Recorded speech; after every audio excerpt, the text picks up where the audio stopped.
Hello my friends, welcome to YouTube channel. I am your host Indrani. Please subscribe my channel and press the bell icon button. और friends, अगर आपको मेरी stories अच्छी लगे तो please आप लोग लाइक करना और इनमें फीडबैक ज़रूर से ज़रूर देना। चाहे अच्छी लगे तो भी देना और अच्छी लगे ना लगे तो भी देना। ओके, मैं गॉड से प्रे करती हूँ कि मेरे हर लिसनर्स और सब्सक्राइबर्स की हर अच्छी मनोकामनाएं पूर्ण करे और मेरे सब्सक्राइबर्स लिसनर्स जहाँ भी हो भगवान उनकी रक्षा करे। आप भी ज़रूर मुझे अपनी दुआ में याद रखिएगा। जय श्री राम। आज के जो स्टोरी सेंडर है इनका नाम है कुसुम। कुसुम अपने चाची का एक स्टोरी हमारे साथ शेयर करना चाहती हैं। कुसुम बताती हैं कि उनकी जो चाची थी वो लोग सब एक साथ ही कुसुम लोग रह रहा करते थे। एक बार की बात है, उनके जो चाचा उनका ट्रांसफ़र हो गया दूसरी सिटी में, तो उनकी चाची भी वहाँ पर चली गई रहने के लिए एक साथ। उनको तब तक कोई औलाद नहीं हुई थी। उनके चाची और चाचा वहाँ पर जाने के 10-15 दिन बिल्कुल ठीक ठाक रहा। वो लोग झाड़ू मारते थे घर पे, उसकी चाची झाड़ू पोछा वगैरह सब कुछ किया करती थी। एक दिन की बात है, इसी तरह वो रोज़ जैसे उनके चाचा चले जाने के बाद वो घर का सारा कामकाज कर लिया करती थी, उसी तरह उन्होंने अपना कामकाज शुरू किया। वो झाड़ू मार रही थी तो अचानक देखती हैं कि डोर बिल्कुल मेन डोर वो बंद की हुई है। उसके बाद छोटा सा सहन है उनके घर पे, बरामदे टाइप का। उसके बाद उनका रूम स्टार्ट होते हैं। उन्होंने देखा कि वो सहन में एक चारपाई रखी होती है उनकी। तो वो चारपाई में एक बहुत ही खूबसूरत सा, मतलब नूरानी चेहरे वाले एक बुजुर्ग सफ़ेद कपड़ों में बैठे हुए हैं। जैसे कि फीट फकीर लोग अपने सर पे बांधे होते हैं कपड़े, उस तरह के कपड़े भी वो बांधे हुए हैं। सफ़ेद सफ़ेद दाढ़ी है और फिर उनके हाथ में एक कुछ माला भी था जिसको वो कुछ जाप कर रहे थे। वो माला को घुमा घुमा के। उनकी आंखें बिल्कुल बंद थी। उनकी चाची ने देखकर वो काफ़ी हैरान रह गई कि ये वृद्ध इंसान किस तरह अंदर आए, जबकि मैंने तो वो जाने के बाद, उनके हस्बैंड जाने के बाद दरवाजा उन्होंने बंद कर लिया था। तो उन्होंने पूछा कि आप कौन हो, तो वो हंसने लगे। फिर कहा कि इस तरह किसी अकेले औरत के घर में इस तरह कोई घुसता है भला? कहाँ से आए हो आप? रुकिए, मैं शोर मचाती हूँ, ऐसे ऐसे बोली चाची। तो वो बस हंसे। हंसने के बाद वो लोग के सहन से थोड़ा सा बैक साइड हो गए, उनका एक छोटा सा गार्डन टाइप का था। वहाँ पे एक बड़ी सी पेड़ भी हुआ करती थी, नीम का पेड़ था वो। तो वो वहाँ पर जाके बिल्कुल गायब हो गए। वो इधर उधर देखी चारों तरफ, लेकिन कहीं नहीं मिले वो। तब इतना फ़ोन का चालन भी नहीं था, चाल भी नहीं था, हर किसी के पास फ़ोन नहीं होते थे तब। तो उनकी चाची काफ़ी डर गई। डर के मारे उन्होंने क्या किया, उनको और उनसे और काम नहीं हो पा रहा तो पड़ोस में चली गई। पड़ोस की औरत को कहा कि देखो ना, मैंने ऐसे ऐसे देखा है, एक बूढ़े इंसान आए थे, दरवाज़ा बंद था और फिर वो पेड़ के पास जाके बिल्कुल गायब हो गए। तो वो औरत ने कहा ऐसा तो कुछ नहीं है, इस घर में तो आपके आने से पहले भी कोई फैमिली रहती थी, लेकिन मेरी इतनी खैर उनसे जान पहचान तो हुई नहीं थी, बट वो लोग रहते थे और यहाँ पे इनका तो कुछ भी प्रॉब्लम मैं नहीं जानती हूँ। तो फिर चाची रिटर्न आ गई। रिटर्न आने के बाद उन्होंने देखा कि उनको तो सारा काम काज करना ही है। वो जल्दी से अपना काम काज की, अपना दोपहर का खाना उना बनाई, लेकिन उनको काफ़ी डर लग रहा था। जब उनके हस्बैंड घर पर आए, उनके हस्बैंड से उन्होंने सारी बातें बताई। उनके हस्बैंड कहने लगे कि क्या तुम ऐसे बोल रही हो, ये घर तो इतना अच्छा है, हम लोग 15-20 दिन हो गया यहाँ पर आए हुए। तो फिर चाचा ने इतना गौर नहीं किया, इग्नोर कर दिया, तो चाची ने कुछ नहीं कहा। फिर उसी रात को वो लोग डिनर करने के बाद छत में जैसे किसी का चलने फिरने का आवाज आने लगा और ऐसे लग रहा था कोई धीरे धीरे कुछ मंत्र जाप जैसा कोई पढ़ रहा है, इस तरह लग रहा था। तो उसके पति बोले जाओ मैं जाके देखता हूँ, रुको। तो चाची भी उनके पीछे पीछे आने लगी। तो देखते हैं कि वही बूढ़े व्यक्ति जो पेड़ के सामने जाके गायब हो गए, तो वही बूढ़े व्यक्ति एक जगह में बैठे हुए हैं और वो उसी तरह माला को घुमाते हुए कुछ जाप कर रहे हैं। तो चाचा काफ़ी डर गए और गुस्सा भी हो गए कि रात के वक्त छत में कैसे आए। उन्होंने कहा कि कौन हो तुम, बहुत जोर से चीखने चिल्लाने लगे उस बूढ़े व्यक्ति पे। तो वो कुछ नहीं बोले, वो उनको देखे, हंसे और फिर वो भी उनकी आंखों के सामने ही अचानक से गायब हो गया। तो ये दोनों काफ़ी डर गए, बोले इस घर में ज़रूर कुछ ऐसा है, इसीलिए हमें ये दिखते हैं। तो उन्होंने क्या किया, पड़ोस के औरत को सुबह सारी बातें बताई। तो उन्होंने कहा कि यहाँ पे हमारे मंदिर में गुरुदेव रहते, उनको बुला कर लाओ। तो उनको बुला कर लाए, वो गुरुदेव आए, उन्होंने देखा उनके घर।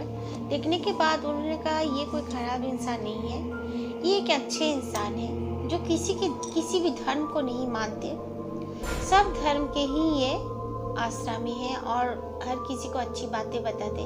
ऐसे एक इंसान का यहाँ पर बसेरा है, वो किसी का खराब नहीं करते हैं। आप लोग एक काम करो, वो जाप करते हैं, मंत्र पढ़ते हैं।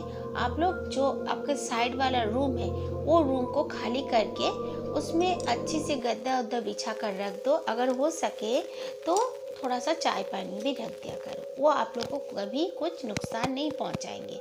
ये बहुत ही अच्छी आत्मा है और ये मतलब बहुत ही पुण्य आत्मा है। ये अगर किसी के घर में आ जाए तो ये नुकसान नहीं बल्कि बरकत देते हैं।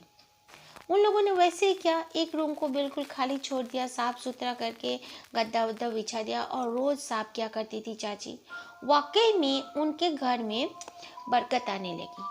उनके 2 बच्चे हुए और बच्चों का भी काफ़ी कुछ भी प्रॉब्लम, बच्चे मुंह से बस बोलते कि हमें ये चाहिए, उनको मिल जाया करता था। इतना बरकत हुआ, इतना सुख शांति से वो लोग रहे कि बोलने का नहीं। लेकिन फिर चाचा का अपने घर के तरफ ही ट्रांसफ़र हो जाने की वजह से उनको वो घर छोड़कर आना पड़ा। लेकिन चाची बताती हैं कि अभी भी वो बुजुर्ग जैसे सपने में आते हैं तो चाची हाथ जोड़कर प्रणाम करते हैं।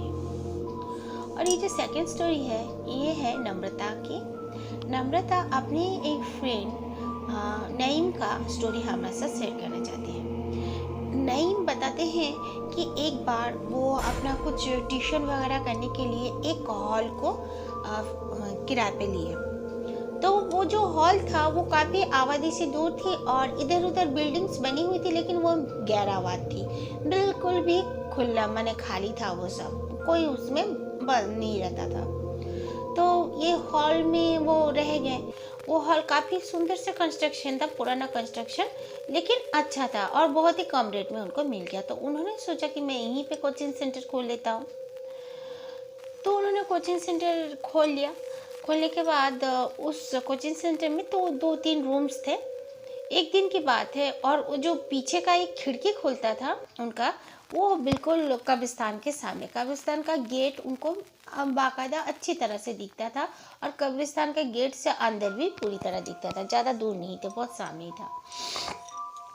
तो एक बच्चा बोला कि मैं आपके रूम्स को साफ कर देता हूँ। 2-3 बच्चे मिलके रूम सारे साफ कर देंगे बोले, तो वो बोले ठीक है कर दो। तो बच्चे साफ करते हुए एक बच्चा वो कब्रिस्तान देखने वाला जो था वो वहाँ पे चला गया, जाके वो रूम को साफ करने लगा तो देखा कि एक औरत खिड़की के सामने में खड़ी है और वो जोर जोर से खिड़की का जो जाली था उसमें मार रही है। तो लड़का काफ़ी डर गया, वो दौड़ के आया, बोला देखिए ना सर, यहाँ पे एक औरत मुझे दिखी। तो उसके सर आए, आकर देखे कोई भी कुछ भी नहीं था। फिर वो लड़का बोला, और एक लड़का आया, बोला सर देखिए ना एक औरत वो कब्रिस्तान के पास कब्र में दौड़ दौड़ के जा रही है, वो क्या चीज़ है क्या पता। और वो नॉर्मल औरत से भी काफ़ी मतलब लंबी चौड़ी और पगली लग रही है, पूरा कैसे बाल है। तो उसके सर बोले वो सब तुम लोग भूल जाओ, अपना साफ सुथरा करो और अपने घर जाओ। तो सबको घर जाने के लिए जब उतरे तो देखते हैं 2-3 लड़कियां जब उतरी तो देखते हैं वो ही औरत सामने से दौड़ दौड़ के जा रही है और आ रही है। ये लोग काफ़ी डर गए। डरने के बाद उन्होंने कहा सर हम लोग अकेले नहीं जा सकते हैं, हमारे पेरेंट्स को बुलाइए, आप हमें छोड़ के आइए। तो उसके सर ने कहा ठीक है रुको। उन पेरेंट्स को फ़ोन कर दिया, वो लोग आके ले गए। और उन बच्चों का काफ़ी तबीयत ख़राब हो गया। पेरेंट्स ने फ़ोन करके कहा कि आप वहाँ पर अगर अपना कोचिंग सेंटर रखोगे तो हमारे बच्चे नहीं आएंगे पढ़ने, क्योंकि ऐसे ऐसे प्रॉब्लम हो रहा है, बच्चों का तबीयत ख़राब हो रहा है। तो वो बोले कि कोई बात नहीं, रुकिए, हम देखते हैं, इतना जल्दी तो हम एक्सचेंज नहीं कर सकते, मतलब हम लोग दूसरी जगह शिफ्ट नहीं हो सकते, तो ऐसे कीजिए, आप अभी भेजो, मैं देखता हूँ, मैं दूसरी जगह ढूंढता हूँ। ऐसे बोल के वो फिर बैठ गया।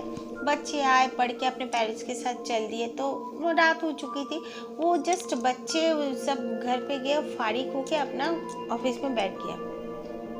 तो लग रहा है जैसे उनके जो कोचिंग सेंटर था उसके बाहर कोई औरत पायल पहन के चल फिर रही है और बोल रही है मेरी मदद करो, सुनो सुनो मेरी मदद करो। तो ये सोचे कौन है। वो दौड़ के आके जब अपना डोर को ओपन किया तो देखते हैं कोई भी नहीं है। फिर देख रहे हैं कि दौड़ते हुए कोई कब्रिस्तान की ओर दौड़ के चली गई। तो ये दौड़ के आके पीछे देखने लगे तो एक औरत इशारे से कब्रिस्तान के अंदर से इशारे से उसे बुलाने लगी और बुला के बोलिए मेरे मदद करो, मतलब वो जोर जोर से चिल्ला रही है। तो इन्होंने देखा कि ये कोई मामूली चीज़ नहीं है, बच्चे जो कहते हैं ठीक कहते हैं, ये ज़रूर कोई गैर मामूली चीज़ है बोलकर उन्होंने क्या किया, जल्दी से अपना वो कोचिंग सेंटर को बंद किया और बाइक लेकर अपना घर चला आए। और उनकी भी तबीयत ख़राब होने लगी, सर भारी होने लगा, कंधा भारी होने लगा। और फिर अपने मॉम को, अपने बहनों को जब ये बात बताए तो उसके मॉम ने कहा एक काम करो, आप कल ज़रूर कोई जानने वाले अल्लाह वाले को लेकर जाओ। तो उन्होंने एक अल्लाह वाले अमील को लेकर आए, अमील बाबा आए।